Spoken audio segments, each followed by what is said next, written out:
Good morning. My name is Kim Cobb. I'm a teacher at Selkirk Montessori in Victoria, BC. It's hopefully going to turn out to be a beautiful day here.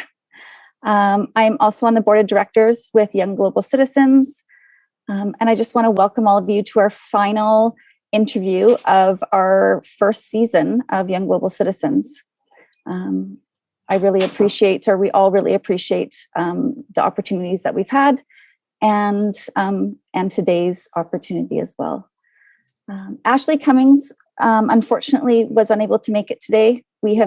She was one of our first interviews, and she sends her regrets and thanks you for the time that you're giving us today. Do you have anything, President Obed, that you would like to say before the students ask you questions? I'm really happy to be here today. Thanks so much for reaching out. The Young Global Citizens initiative seems like a fantastic idea. And I know that during the pandemic, it's tough to connect and to learn in the ways that people are most accustomed. So I'm happy to be here to have this conversation with you all. Thank you. And I just realized I didn't introduce you properly. Please let me go back to that. So Natan Obed was elected in 2015. He is the president of the Inuit Culture,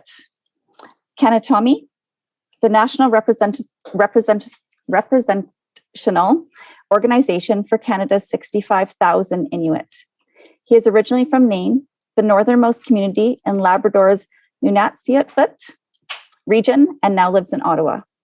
For 10 years, he lived in Iqaluit, Nunavut, and worked as the Director of Social and Cultural Development for the Nunavut Tongavik Incorporated, the organization that represents the rights of Nunavut Inuit.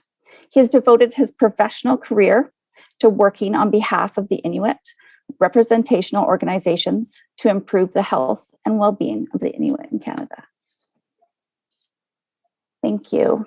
So our first school is École Alvin Buckwold in Bentley, Saskatchewan, and I know they're coming to us from home. Hello, my name is Bentley from École Alvin Buckwold.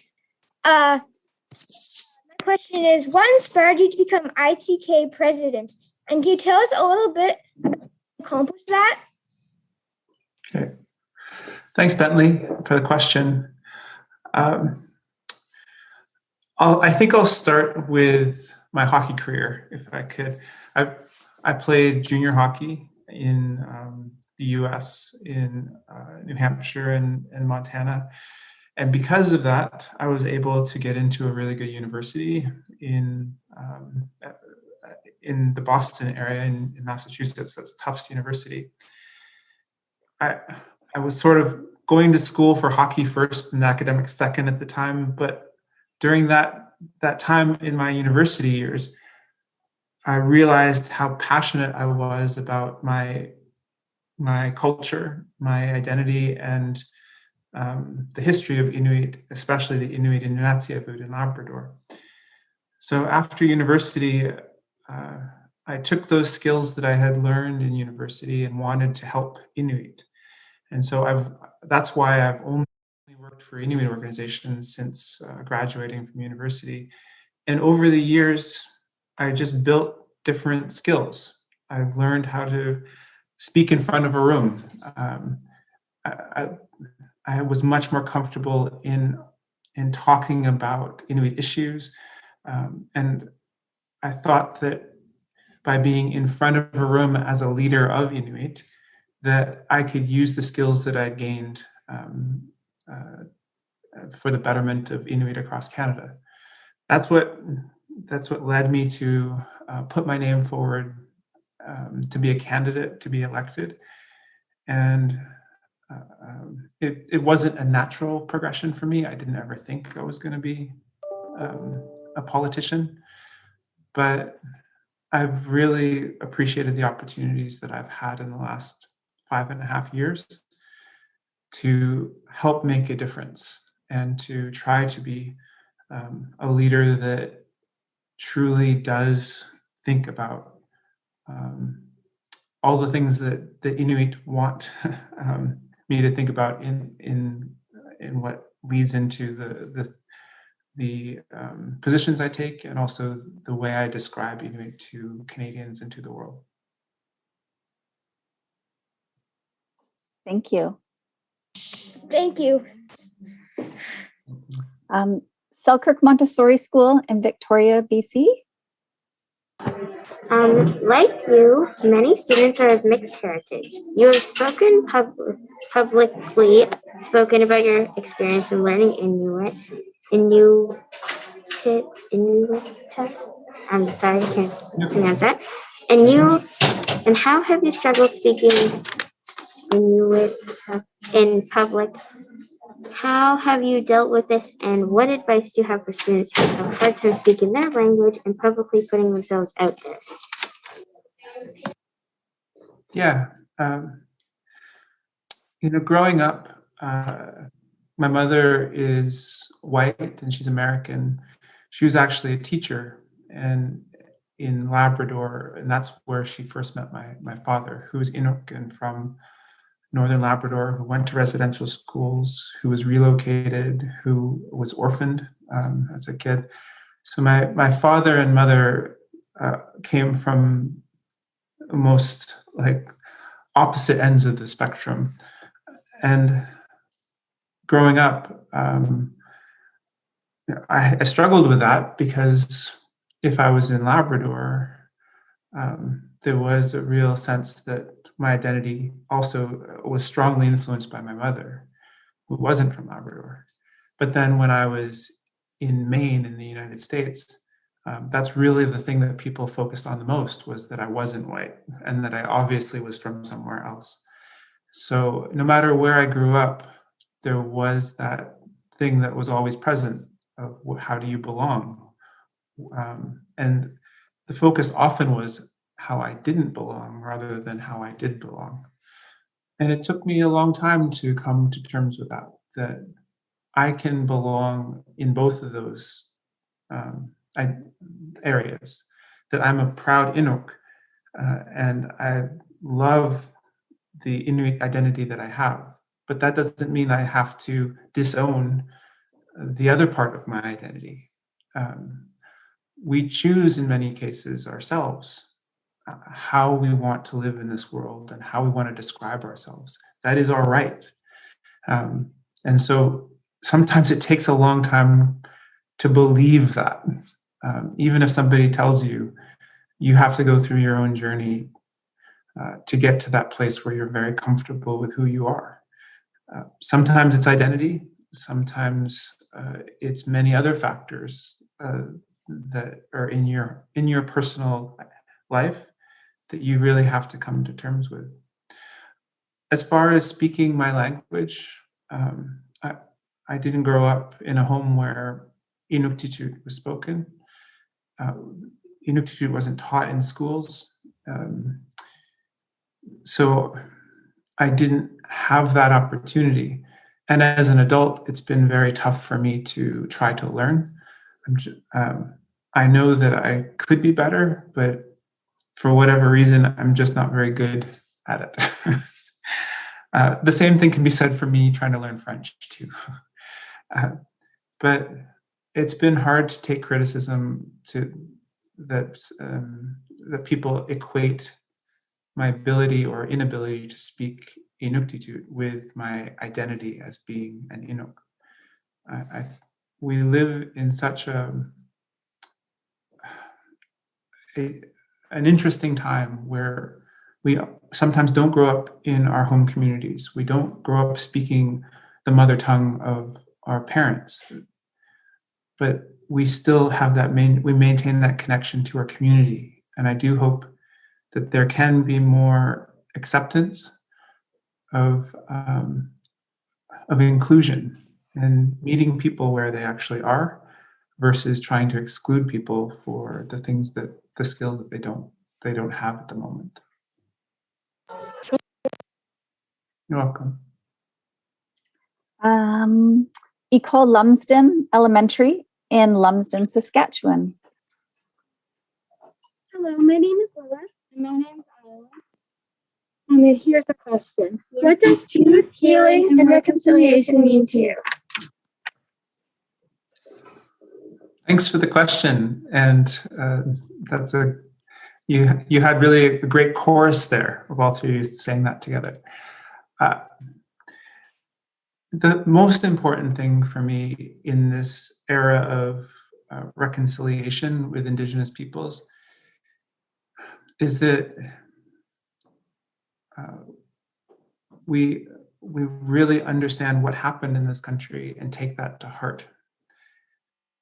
It's very hard for non-Indigenous Canadians sometimes to accept that this Canada is not as just and fair as people want to believe that it is. And so the treatment of Indigenous peoples in Canada really is in many cases, a history of human rights violations against Canadian citizens. And that's a really hard thing for people to come to terms with sometimes. So this reconciliation process has to start with the acceptance that these things did happen, and human rights violations it's okay to accept that. What matters the most now in this reconciliation time period is now what do you do? What do all Canadians do to try to reverse those historical wrongs and actively to live in a society that is not racist and that actively live in a society that upholds all of our human rights? That takes many forms. I'm so thankful that there are more and more Canadians every day that understand the history of colonization, that understand residential schools, or understand all of these difficult things that Indigenous peoples have gone through. I think the next step is going to be, what do you do about it? How do systems change? And I think a lot of you on this call will play important roles in making those changes. And sometimes it is just how you act in your community and the type of inclusion and the respect that you give for First Nations, Inuit, and Métis, but also then just having an open heart in learning about what has happened in this country and accepting that it's a difficult truth, but it's necessary for us to have that foundation together so that then we can work on reconciliation together. There's so many amazing things that are happening in this country for reconciliation. And each time there's an apology by the federal government for relocation, or each time there is an institution that recognizes that they need to do more for respecting Indigenous people's rights, those are all just moments in time that we should uplift and celebrate. There's many more of those things happening right now than there are things that still push us further away from the respect for Indigenous peoples and our human rights. Thank you. You're welcome. Question 4, Ecole Alvin Buckwold, Bentley, Saskatchewan. Actually, it's coming from me at home. I'm away from my students today. I miss you guys. Hi-ho. Anusakut. And Tungasugit. I posted a few phrases in the chat, and I wonder if we could take a minute to try a few Inuktitut words. I know you're very passionate about spreading the language. I wonder if it'd be fun for the students to try a few words here. So how do you say, how are you? Okay, so would you like me to post this in the chat? I posted it in the chat. I wonder if you'll okay. I can't see it, but okay. Kanwipit, so is the way that I would say it in my dialect, which is just, again, how are you doing? Yeah, there you go. How about hi? In different, it's interesting. We have different greetings, but we're not big on greetings in relation to other societies. So I'm not sure what you're going to do for hi, but angai is something that I would say, and something that in Nunavut mostly people would say. Angai. Now let me try this one. Chris Mujunga. Chris Mujunga. Okay. So your name. So saying my name is Chris. So Natan Muyunga. Like that's the way I would say my name is Natan. Excellent. I'm gonna get one more here, and that is I am from Saskatoon. I'm gonna try that. So Saskatoon Miutaurunga. Yeah. Close. Yeah, that's great. So Miutau, like that's the place where you are from, and then Yunga, as you said, and the other one too is Yunga is I, and in our language, it's kind of reversed. So you first say Natan, from, and then I say Ottawa, instead of it being in English, it would be the opposite. Nakurmik. Ilali.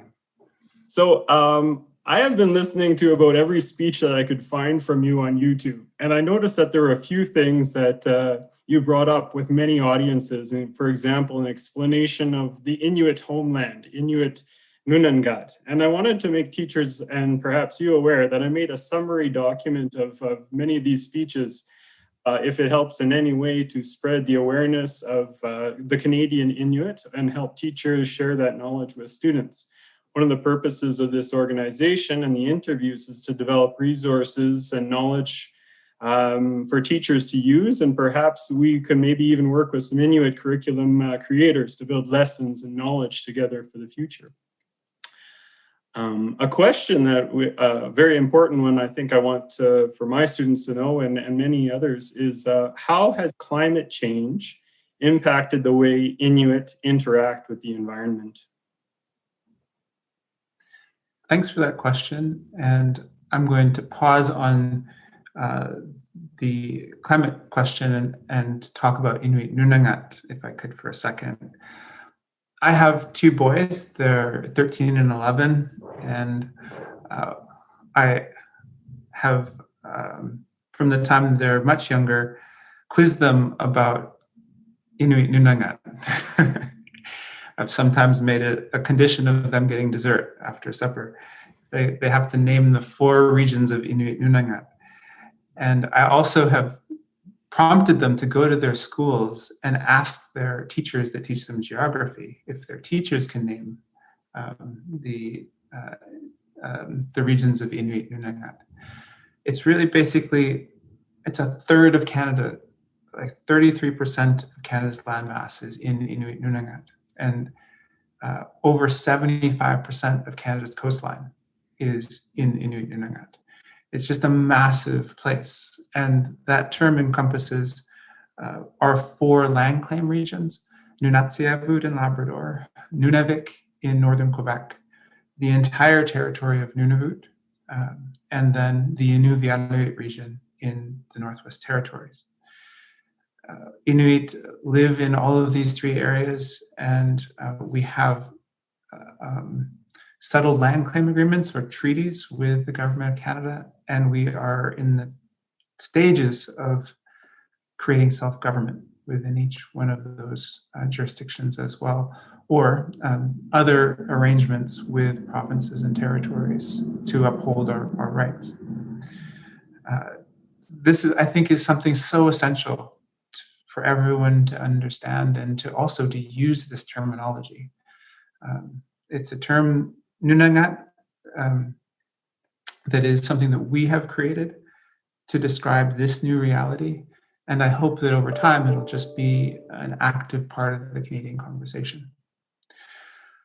It does lead into the challenges that we face with climate change, though. The Arctic is warming at a rate much higher than in other parts of the globe, depending upon the particular part of the Inuit Nunangat. It could be 2 to 3 times the rate of warming. We already are seeing average increases over historical temperatures of, in some cases, 1.5 to 2 degrees Celsius. So we are already at or beyond the aspirational goals that have been set out in the Paris Agreement. What does that mean for us? It means that our infrastructure, our airports, our water and sewer systems, our homes, all face great challenges from permafrost thaw. We also have challenges in relation to sea ice. If you think about it, the majority of the year, our ocean is covered in ice. And that has become, that's our highway. That's the way that we get to the places where we hunt and fish. That's the way that we get to our traditional cabins and camps. With climate change, that highway is not as predictable as it once was. And people have been injured or have died traveling routes that they've traveled since they were young children, and knowing as much as they possibly could know about how to travel on the sea ice. Experienced hunters, people who have the knowledge of untold generations about sea ice conditions and about the environment, are not able to really understand the environment the way that we did before. So we have a number of different concerns. We have created a national Inuit climate change strategy. And that focus of the strategy is adaptation and mitigation, meaning we have to figure out how to adapt to this reality. We didn't create it. Inuit are not the drivers of climate change globally, but we are one of the most impacted groups. So we also need to mitigate, meaning we need to do whatever we can to limit the negative impacts of climate change on our way of life and on our communities. So it's really difficult to talk about because it's scary to think about just how much our world and our society will have to change based on climate change scenarios if we don't act now. Thank you. Thank you. Ecall Howden in Winnipeg, Manitoba. Hi. But We are wondering how challenging it is for people living in Nunavut to get basic necessities. Here in Winnipeg, we know that a 4-liter jug of milk costs approximately $5, but in northern Manitoba, that same jug can cost double. yeah, this is a really good point. And I think it starts with just how you get to Inuit Nunangat from the south. There are 51 communities across Inuit Nunangat. Only 2 of those communities can be accessed through an all-weather road. That's Inuvik and Tuktoyaktuk in the Northwest Territories. Those other 49 communities are fly-in, fly-out communities in the majority of the year.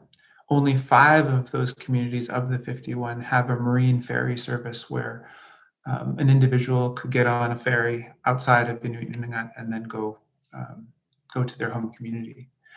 So we don't have the transportation infrastructure that the rest of the country has. That means that any perishable items, anything from meat to milk to frozen food, even anything that you see in your supermarket that is not shelf stable, meaning it doesn't come in a can, or it's not, a breakfast cereal like Crispix or Rice Krispies.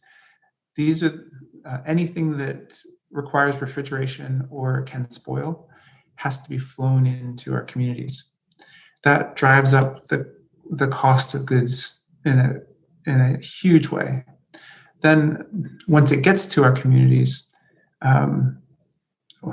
we have our infrastructure isn't great, as far as we don't have the same level of infrastructure that other parts of Canada have, and the cost of energy is really high. Our communities rely almost exclusively on diesel power generation. So tankers come every year to each one of our communities and fill up tanks that then are used to power our electricity in our communities. We don't have wind or solar or any other hydro capabilities yet, although we are hopeful that we will, that are sustainable, that do more for our environment, but also to lower the cost of living. All that culminates in prices that are sometimes as much as 3 to 4 times what the prices would be in southern grocery stores. And it makes things really difficult for a lot of families to get enough to eat.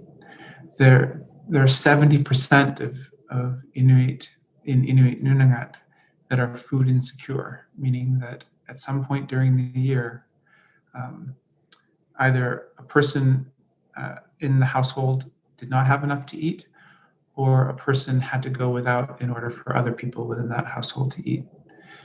And a lot of this is caused by the challenges that are created with the remoteness of Inuit Nunangat and the communities, and the lack of infrastructure, especially transportation infrastructure, to allow for goods and services to flow in a much cheaper way, in a way that allows for people to access things to eat, other things to purchase, in a similar manner to the rest of Canadians. Thank you. President Obed, before we continue, we had scheduled between 10 and 10:30. Do you have additional time for students to ask you more questions? Absolutely. I've got plenty of time, so don't feel pressured around the timelines. Okay, thank you. The next question is coming from Princeville Sacred Heart. Due to the ever-changing school situations, they weren't able to be here today. I'm just going to ask the question for them. In 2016, Canada endorsed the United Nations Declaration on the Rights of Indigenous Peoples. How do you feel Canada is doing on implementing the declaration, and how can we, as students, make sure Canada upholds it? The UN Declaration was almost 20 years in the making, and it was originally put forward for endorsement in 2008. And all but a handful of the 200 countries that make up the UN endorsed the declaration in 2008. I think it's important to note that it took Canada 8 years to finally accept and endorse the UN Declaration. Also, it's important to note what this declaration is. It's really just a bringing together, like cataloging the existing rights that Indigenous peoples have that are expressed in different ways in different countries across the world. So Indigenous peoples' rights isn't a new thing. It is a part of a whole, and the part of the whole is human rights for every person globally. So I always try to make people aware that what is the UN Declaration and the ongoing push for Canada to fully adopt the UN Declaration and to also create legislation that helps support its implementation in this country. It's just trying to close a gap that existed based on 150 years, in Canada's case, of a lack of recognition of Indigenous people's human rights. It's an incredibly important instrument. It's something that has a lot of possibilities for good if it can be implemented. I think Canada has been, and I say Canada not being the Canadian federal government, but just Canada in general, has been very slow in using the UN Declaration in the way that it has been intended, and using the Declaration in the way that Canada has used many other United Nations instruments to better uphold human rights for certain segments of the population, or for universally for all Canadians, in the way that it interacts with the UN generally.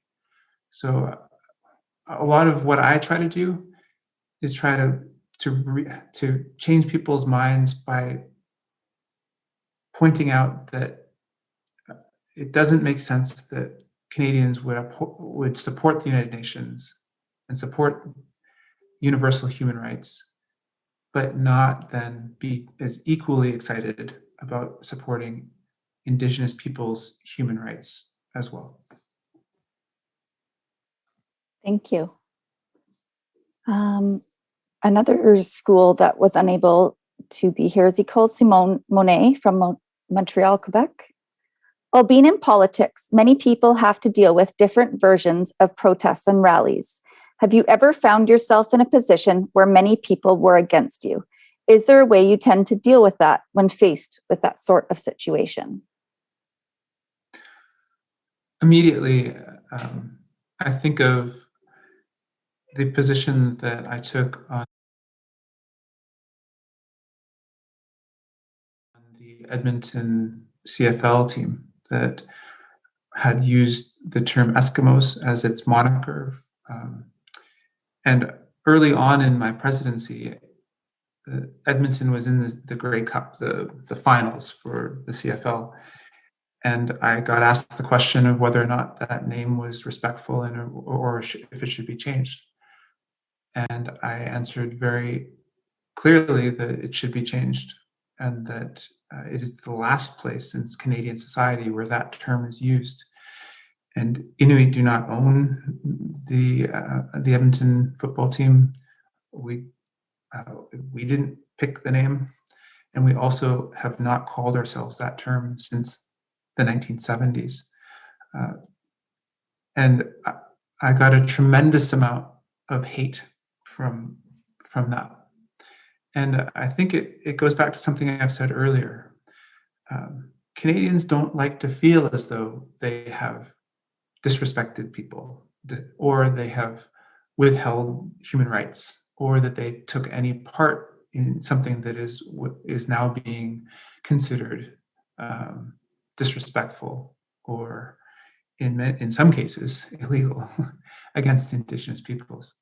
So in this case, it's very hard to tell people that something that they thought was just something good and positive actually had a negative effect on a number of Inuit across this country.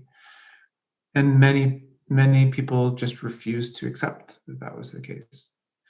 So, and then that translates into hate directed very specifically towards the person that is telling them that there needs to be change. And that was me. The way I deal with it, it's impossible not to be affected by negative things that people say about you. I know that some people might say, "Oh, just you know you're right, so just power through it and know that other people are wrong." But we are all humans, and we all have emotions. And when somebody says something awful about you, that it can't help but be something that you have to process. I think for me, the most important thing all the way through for that particular issue, but then all the other issues that I've had to face that were difficult, is to talk about it with people that you trust and people that can support you. Not necessarily people all the time that agree with everything you say, but people that are there for you. And I've had a lot of people who in my life have been very supportive. And then individually, the other thing is just to don't let it eat you up. Like, there is a point where you do have to disengage on certain things. And so for sometimes, just because somebody is saying something negative about you, or doesn't mean you have to hear every last word. And I think insulating ourselves sometimes from the full weight of the negativity that's directed towards us helps us get through it. I had a pretty good understanding of what people were saying. I didn't need to hear and read every last thing and have to deal and cope with every last thing that people said. So a lot of the stuff I purposefully avoided, while not avoiding so much that I didn't understand what was actually happening. Thank you. Selkirk Montessori in Victoria. Hi, I'm Florence and I'm from Selkirk Montessori in Victoria, BC. My question is, many people have mixed concepts about the Inuit way of life. What do you feel is important for us to know about the Inuit culture and way of life? What makes the Inuit culture distinct? Thanks for that question. We all come from a community, right? So if you think about where you're from, sometimes it is the city or the town that you're in that you think of first. Sometimes it might be your family, the people that are closest to you, not necessarily just your mother and father, or your sisters and brothers, but your friends, the people you see every day, the people that you interact with. And for Inuit, we are very fortunate that we've been able to maintain our society and our culture and our language and our way of life amidst all of these difficult periods of time that we've faced, and especially since contact. So absolutely, our traditions, our stories, our legends, the way that we dress, the food that we eat, how we interact with one another, the way that we see the world, all of those things are central to Inuit culture and society. I think of one of my first lessons is that when I was saying that I was going to do something, like I'm going hunting in 2 days. On Saturday, I'm going to go hunting. An elder would look at me and say, if the weather is okay, if always qualify the things that are going to happen in the future, because you as an individual don't have control over all of the things necessary to make what you want to do happen. So something so central to the way that we think about the world, which is that we are a part of our environment, that we don't control everything within our environment. And I then think of sometimes when I've hosted people from Toronto or from cities, and they get stuck in a small community because there might be fog or a blizzard and the weather's down and the plane's not going to come and get them. I can just see it so differently, the way that I see the world and the way that they see the world. The way that they see the world is they're not used to having to wait. They're not used to having something else interfere with what they want to do. Whereas the way that I've been taught is that that is to be expected, and that we can embrace and support that way of doing things to the best of our abilities, but understanding that there are always other considerations and that we are just a part of our reality. We don't define what we can and can't do completely by ourselves. I do hope that makes sense. But it's interesting. The other thing that I really wanted to say is that for an individual, I can be from a community. I can have all of those teachings. I'm proud to be who I am, but I can be whoever I want to be. And if that means that, I want to go live somewhere else and do something that it has nothing to do with my history or my culture as my profession, that doesn't make me less Inuk. And I think often we get, as First Nations, Inuit, or Métis, we get pressured to live a certain way or to have certain beliefs as individuals. And I don't think that that's okay. I think that we can be Inuit, we can be First Nations, we can be Métis without having to conform to a particular way that we see the world or way that we live, as long as we are part of that community and uphold that community. If you live in a certain part of this country and you belong to a certain community, it doesn't mean that you have to do the thing that everybody else is doing. You can go out into the world and succeed and thrive however you like without having to pick and choose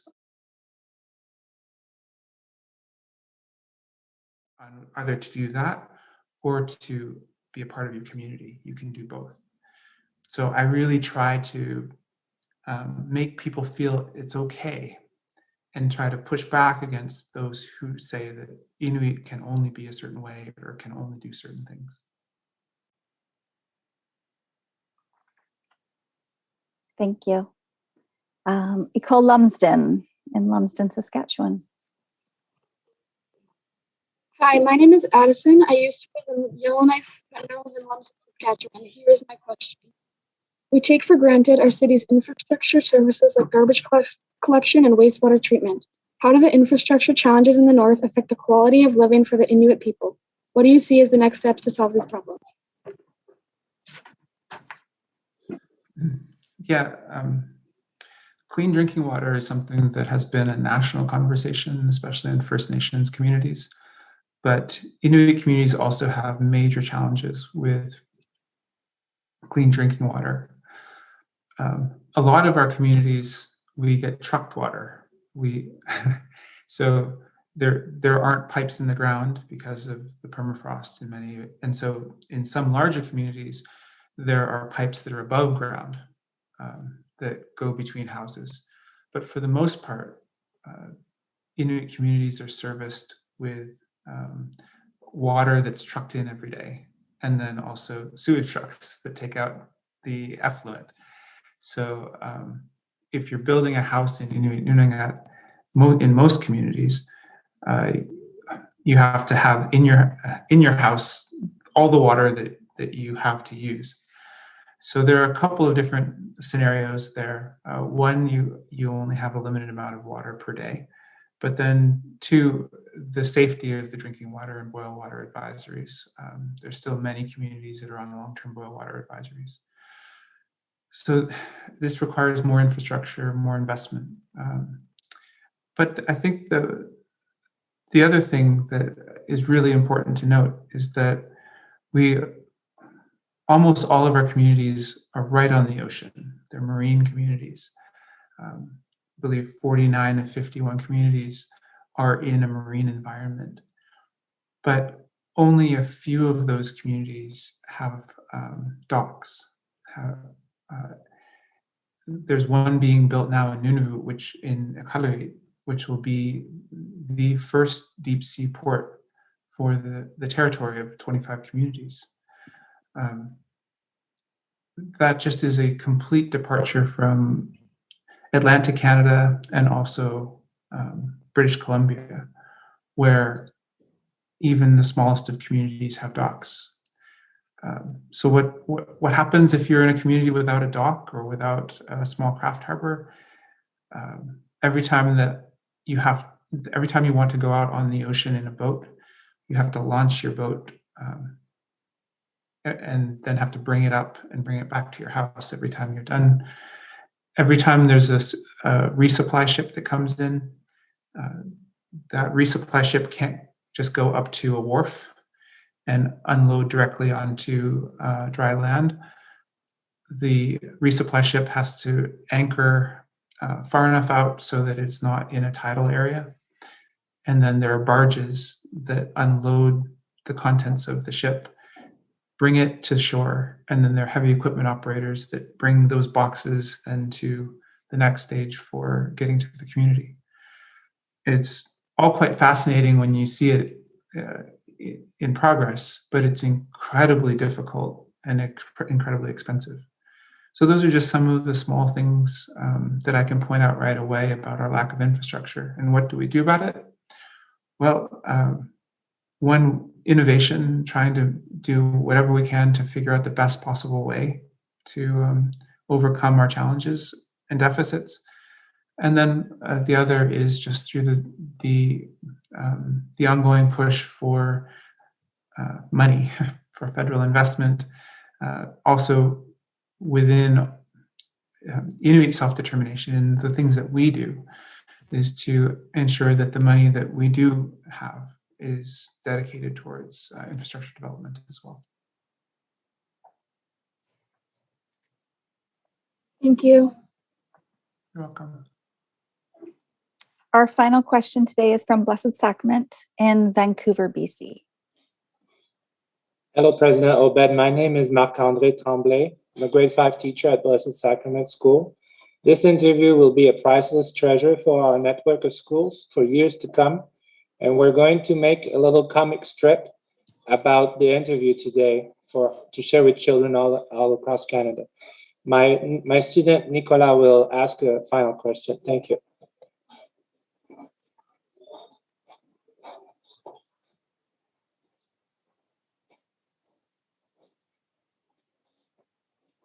Hi, my name is Nicholas. President Obed, we're publishing a book called Coast to Coast, How Kids Came Together During a Pandemic to Help the Planet. With all proceeds going towards access to clean water for all Indigenous communities in Canada, National Chief Billy Bigag has agreed to write the foreword. Would you consider writing the conclusion to our book? Well, thanks for that question, Nicholas. I'd be happy to make a contribution to the book. So yes, absolutely. Thank you. You're welcome. President Obed, do you have any final words of wisdom or anything that you'd like to tell our audience today? I really appreciate everyone's time, and I know that a lot of these things are difficult concepts. The way that we understand Canada and the way that we think about how to be respectful to one another, it's an ongoing thing. It's a lifelong thing. So every single time you can open your mind to thinking differently about this country and understanding more about the way First Nations, Inuit, and Métis fit into how we think about Canada, those are all really positive things. I hope everyone is doing well and stays healthy during this pandemic. I recognize how tough it is for educators and for students to keep learning and to keep being a part of the communities that you really appreciate. I could imagine that a lot of you didn't realize how much you enjoyed school until you didn't have it. But just know that I do also appreciate being able to talk to you, and I look forward to interacting with many of you in the future. Nakomik. You were incredibly gracious in accepting this interview, President Obed. Thank you for giving these students a better understanding of the Inuit life and people. We hope you can accept the honorary title of Young Global Citizen. Yeah, absolutely. I'm honored. We have a tradition at the end of each of our interviews that allows all those that are on the interview to unmute and say thank you and goodbye. So would all of you please unmute yourselves? Thank you. Thank you. Bye. Bye. Thank you. Bye.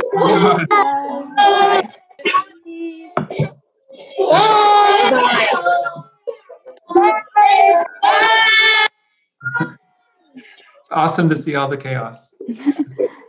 Thank you so much, President Obed. We will